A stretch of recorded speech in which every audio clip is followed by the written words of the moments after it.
Assalamu alaikum student. Student, our next topic is the PAN formation, peroxyacetyl nitrate, chapter number 12, class first year chemistry. Discuss कर रहे हैं। इसमें हमारे पास जो nitrogen के ऑक्साइड हैं NO और NO2, उनका रोल चेक कर रहे हैं कि वो कैसे स्मोक फॉर्मेशन में पार्टिसिपेट करते हैं, कैसे स्मोक की वजह बनते हैं। और एक सेकेंडरी पोल्यूटेंट जो है, जो कि बड़ा डेंजरस है, एटमॉस्फेयर में अगर होता है तो काफ़ी टॉक्सिक प्रूव होता है, उसका नाम है पैन, पैरोक्सी एसिटाइल नाइट्रेट। ये हमारे पास एक कॉम्प्लेक्स किस्म का, माय डियर स्टूडेंट, एक पोल्यूटेंट है। इसका जो फार्मूला बनता है वह है R, C double bond O, फिर दो दफा ऑक्सीजन आता है माय डियर स्टूडेंट, और यहाँ पे NO2 आता है। अब देखें, ये इतना NO2 है, ये कार्बोनाइल ग्रुप है, दो ऑक्सीजन है, और ये हमारे पास अल्काइल ग्रुप है। अल्काइल जो है ये हाइड्रोकार्बन वाला पोर्शन है। ये कोई रिएक्टिव हाइड्रोकार्बन हो सकता है, इसकी जगह माय डियर स्टूडेंट मिथाइल भी हो सकता है, या बेंजीन का ग्रुप, बेंजाइल ग्रुप भी हो सकता है। तो ये चीज है। तो बहरहाल ये हमारे पास है, एक फार्मूला है पैन का, जिसे हम कहते हैं पैरोक्सी एसिटाइल फॉर्मेशन। तो ये इसकी फॉर्मेशन कैसे एटमॉस्फेयर में होती है, तो इसके लिए my dear student series of chemical reaction होते हैं, यानी कि एक से ज्यादा स्टेप्स के अंदर रिएक्शन रूनुमा होते हैं, तो तब जाके ये चीज बनती है एटमॉस्फेयर के अंदर। सबसे पहले क्या होता है माय डियर स्टूडेंट, एक तो ये साइकिल माय डियर स्टूडेंट आपने बनाना है, इसको अच्छे से प्रैक्टिस करनी है। ये एक इम्पोर्टेंट लॉन्ग क्वेश्चन भी बन जाता है। ये पैन फॉर्मेशन इस चैप्टर का एक इम्पोर्टेंट लॉन्ग क्वेश्चन है। तो किस तरह ये साइकिल बना है, इसको माय डियर स्टूडेंट मैंने स्टेप्स की फॉर्म में भी लिखा है आपकी आसानी के लिए। सबसे पहले हमारे पास इस तरह का कोई रिएक्टिव हाइड्रोकार्बन होगा, सैचुरेटेड भी हो सकता है, अनसैचुरेटेड भी हो सकता है माय डियर स्टूडेंट। तो अगर आप देखें इसके अंदर से, तो ये हमारे पास जो अल्काइल ग्रुप है, ये मिथाइल एथाइल वगैरह, ये ओजोन से मिलके माय डियर स्टूडेंट ये वाली चीज बनाता है।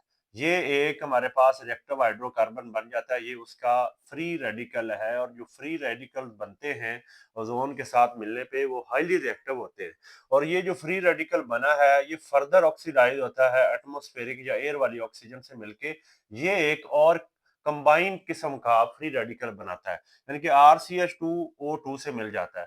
फर्दर एटमॉस्फेयर में नाइट्रोजन के ऑक्साइड पड़े होते हैं, वो इसमें से एक ऑक्सीजन को लेके NO2 बना लेता है, और ये बन जाता है। ये फर्दर ऑक्सीडाइज होकर माय डियर स्टूडेंट एल्डिहाइड बनाता है, और एल्डिहाइड जो है ये आगे सीरीज ऑफ स्टेप्स में जाके पैन फॉर्मेशन होती है। बहरहाल ये जो चीज बनती है H2 हाइड्रोजन पेरोक्साइड का फ्री रेडिकल, ये और एटमॉस्फेयर से मिलके फिर NO2 और OH का फ्री रेडिकल बन जाता है।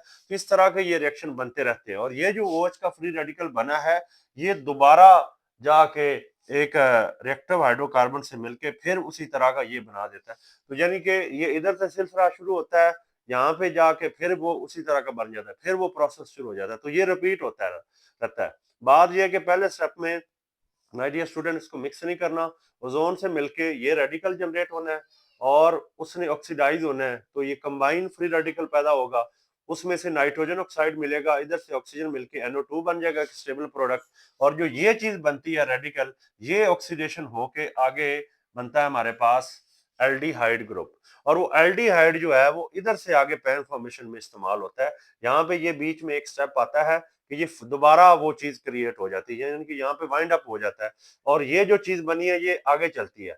और जो यहाँ पे फ्री रेडिकल यहाँ पे जनरेट हुआ है हाइड्रोक्सिल ग्रुप का, ये आगे वाटर में, और ये हमारे पास असाइल फ्री रेडिकल बनाता है, और असाइल फ्री रेडिकल की दोबारा ऑक्सीडेशन होती है, तो हमारे पास पैरोक्सी एसिटाइल फ्री रेडिकल बनता है, और उसमें से NO2 मिलके हमारे पास फाइनल पैन फॉर्मेशन होती है।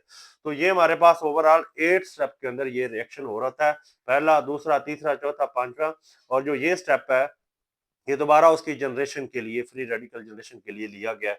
तो बहरहाल हमारे पास एंड पे क्या होता है, ये चीज बन जाती है जिसे हम पैन कहते हैं, पैरोक्सी एसिटाइल नाइट्रेट। इसको साइकिल की फॉर्म में भी माय डियर स्टूडेंट लिया गया है कि रिएक्टिव हाइड्रोकार्बन जो चीज वहां पे ली गई है, वो ओजोन से जब कंबाइन होता है तो सेम यही चीज बनती है RCH2 जो यहाँ पे बना हुआ है। और उसकी दोबारा हमने यहाँ देखी ऑक्सीडेशन हुई है, ये देखो ये ऑक्सीडेशन हो गई है, ये चीज बनी RCH2O2, ये फ्री रेडिकल, ये आपके सामने नजर आ रहा है। उसमें NO मिलता है, इधर से एक ऑक्सीजन इस NO से मिलकर बना लेता है NO2, पीछे ये चीज बच जाती है। इसमें फिर यानी कि हर दफा ऑक्सीडेशन का ही हम देख रहे हैं। तो ऑक्सीडेशन होगी तो एल्डिहाइड बनेगा, और एल्डिहाइड हाइड्रोक्सिल फ्री रेडिकल से मिलके हमारे पास ये चीज बनती है जिसे हम कहते हैं असाइल फ्री रेडिकल। आप उसको कर लें या इसको कर लें, बात एक ही है, लेकिन बुक को अगर आपने फॉलो करना है, ऑब्वियसली करना ही पड़ेगा, तो ये साइकिल बनाना है। वो आसानी के लिए समझाने के लिए मैंने स्टेप्स को माय डियर स्टूडेंट अलग पे रखा है। तो असाइल फ्री रेडिकल की ऑक्सीडेशन होती है तो हमारे पास बनता है पर oxy acyl acyl free radical, और उसमें जब NO2 मिलता है, सेम यही चीज है, R3 डबल बॉन्ड O यहाँ पे आ जाएगा और NO2 इधर मिल जाएगा।